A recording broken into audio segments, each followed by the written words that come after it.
હાય family, કેમ છો બધા? આઈ હોપ બધા મોજ કરતા હશો. હું છું માનસી રેણુકા અને આ છે મારો સેકન્ડ બ્લોગ. અને હું કરી રહી છું પેકિંગ. આજુબાજુ જુઓ જ છો તમે, આ પથારો. તો ક્યાં જવાનું છે એ જાણવા માટે સ્ટે ટ્યુન.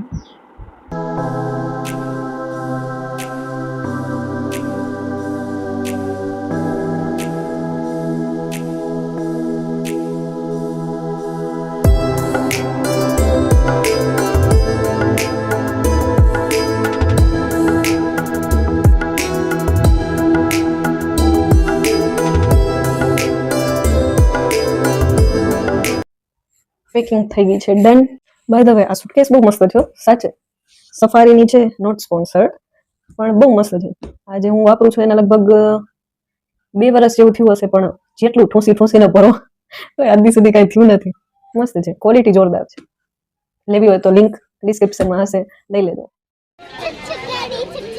રાત્રે 1:30 થી 2 વાગે પહોંચ્યા છે અહીંયા જંકશન પર, અને આ માહોલ છે. ધ્વની અને મામાજી કરે છે એક્સરસાઇઝ. એક બાજુ લેડીઝ ગ્રુપ રીલ્સ બનાવે છે, અને અહીંયા જેટલા દેખાય છે બધા જ સાથે જવાના છે. તો જર્ની થઈ ગઈ છે સ્ટાર્ટ. હવે પહોંચ્યા અમદાવાદ સાબરમતી સ્ટેશન, પણ બીજા સાબરમતી સ્ટેશન પર જવાનું છે, એટલે રિક્ષા કરીને બધા ત્યાં પહોંચશે. ત્યાં પહોંચીને ઢીંગલું તો વિચારે જ છે કે આ લોકો ક્યાં લઈ જવા માંગે છે. જો આને ગમે ત્યાંથી રેતી મળી જ જાય છે. 2 ટાઇલ્સની વચ્ચેથી રેતી કાઢીને રમે છે, બોલો.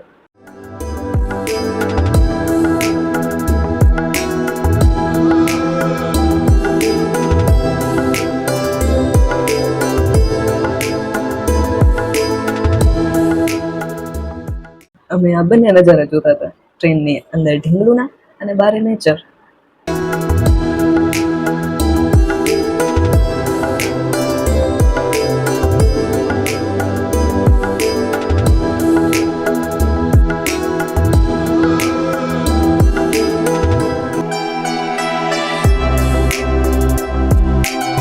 ઓહો, આવું તો મેં પહેલી વાર જોયું કે ટ્રેન સ્ટેશનમાં ગેમ ઝોન. વાહ, અદ્ભુત.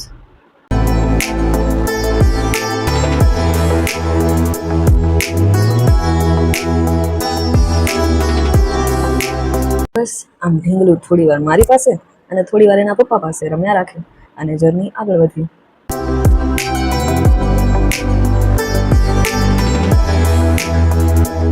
હવે માતાજીને લાગી હતી ભૂખ, એટલે હું વિડીયો લેતી હતી ત્યાં સુધી એનાથી નતું રહેવાતું. આપણે પહોંચ્યા છીએ હરિદ્વાર, યે! અને એ પણ 10 દિવસ માટે, શિવ પુરાણ માટે. We are very excited.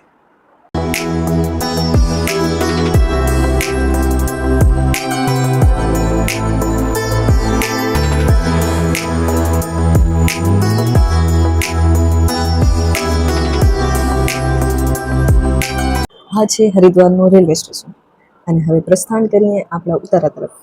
આ વેકેશનના કારણે ભીડ કે મારું કામ હો ભાઈ. ટ્રેન જવાની હતી ઋષિકેશ, પણ હરિદ્વારમાં જ આખી ખાલી.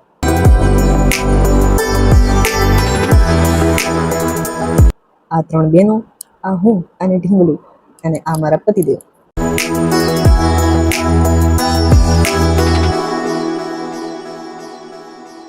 ટ્રેનમાં અમારી સાથે હતા એમની આ છોકરી પાસે આખી જર્નીમાં રમતી આવી ધ્વની, અને હરિદ્વાર પહોંચીને જાય જ નહીં. આ છોકરાઓનું આવું હોય, બોલો.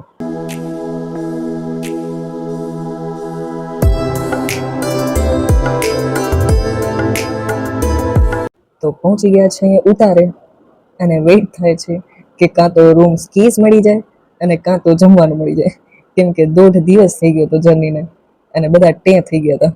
તો આ છે અમારો ઉતારો, બાબા બંસીવાલે આશ્રમ.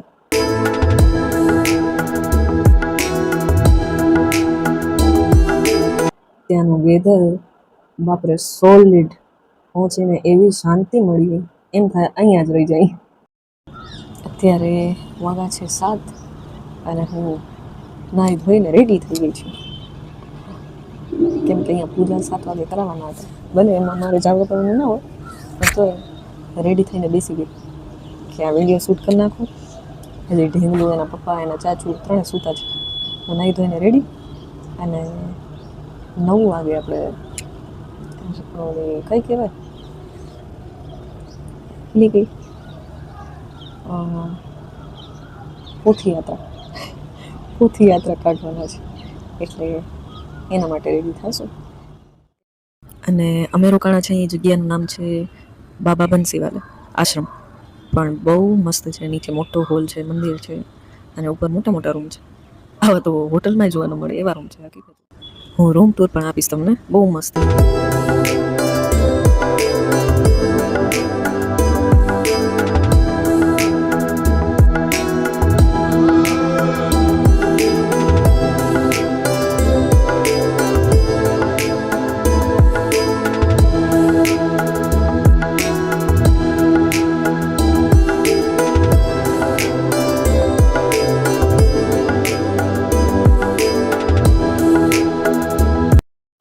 તો હવે વાત કરીએ મારી પહેલી ટ્રેન જર્નીની.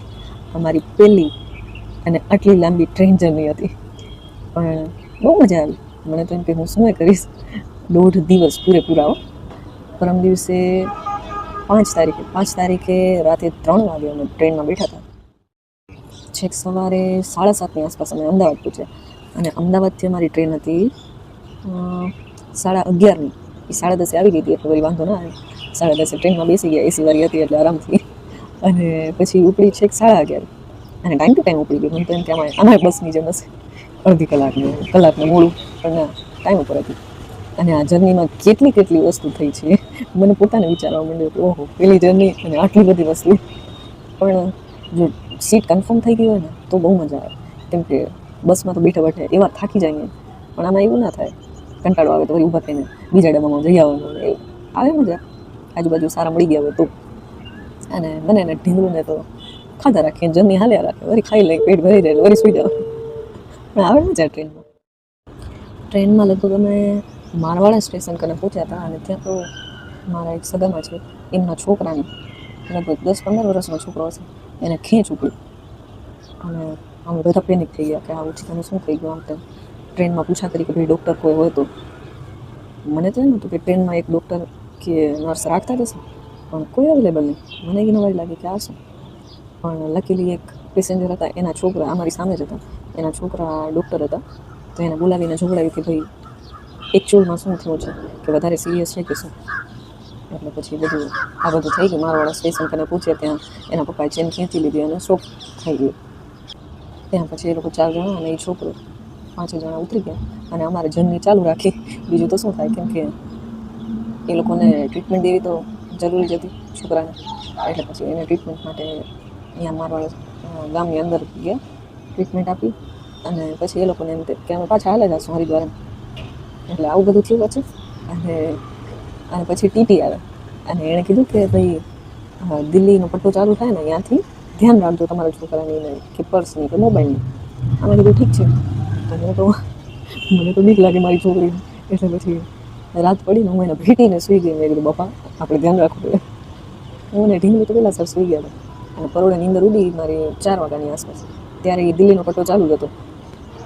તો હવે અમારા ડબ્બાની બહાર જ વોશરૂમ હોય ને, અહીંયા એક લેડીઝ ઊભા હતા. ખબર નહીં મોબાઈલ ચલાવતા હતા કે એમને બેઠા હતા, કંઈ ખબર ના પડી. તો અને ટ્રેન થઈ ધીમી એક જગ્યાએ, અને ત્યાં તો રાણો અવાજ આવે. મેં કીધું આ શું થયું, કે રોકો ચેન ખેંચો. એનો મોબાઈલ અને પર્સ બે ઉપાડીને હાલે જરીક વારમાં જો.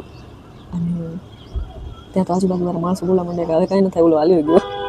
એટલે આવી બધી ધ્યાન રાખવી પડે ટ્રેનમાં.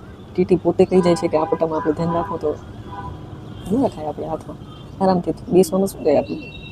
એટલે આવું બધું થયું. પછી અમે છેક પહોંચ્યા 12:30 હરિદ્વારમાં અમે પગ મૂક્યો. અને ટ્રેનની નીચે પગ મૂક્યો ને તો એમ થયું કે હજી આ બધું આમ થયા જ રાખે છે. કેમ કે 1.5 દિવસ આખો અમે ટ્રેનમાં કાઢ્યો. પહેલી વાર મેં તો, અને મારી ઢીંગલું પણ મજા આવી. ઓવરઓલ બસ કરતાં જર્ની સારી, પણ ટિકિટમાં બહુ લોચા પડે. કન્ફર્મ થતા રહી જાય ને, ઇમરજન્સીમાં લઈએ તો મળે ન મળે એવું હોય. એટલે પછી આમાં ટિકિટના લોચા, જર્નીમાં ઓવરઓલ મજા આવે. તો આજના વ્લોગ માટે બસ એટલું જ. મળીએ નેક્સ્ટ વ્લોગમાં. અને stay tune four Haridwar series. હવે તો સિરીઝ જ બનશે આમ તો, કેમ કે અહીંયા કેટલી જગ્યાએ ફરશું. અને અમે આવ્યા છીએ 10 દિવસ માટે, એટલે બહુ મજા આવશે. આ હજી પહેલો દિવસ હતો અમારો. પહોંચ્યા, જર્ની, એ બધું બતાવું છું આમાં. Stay tune for next vlog. Bye. અને સબસ્ક્રાઈબ કરવાનું ભૂલતા નહીં, ઓકે? લાઈક અને શેર પણ.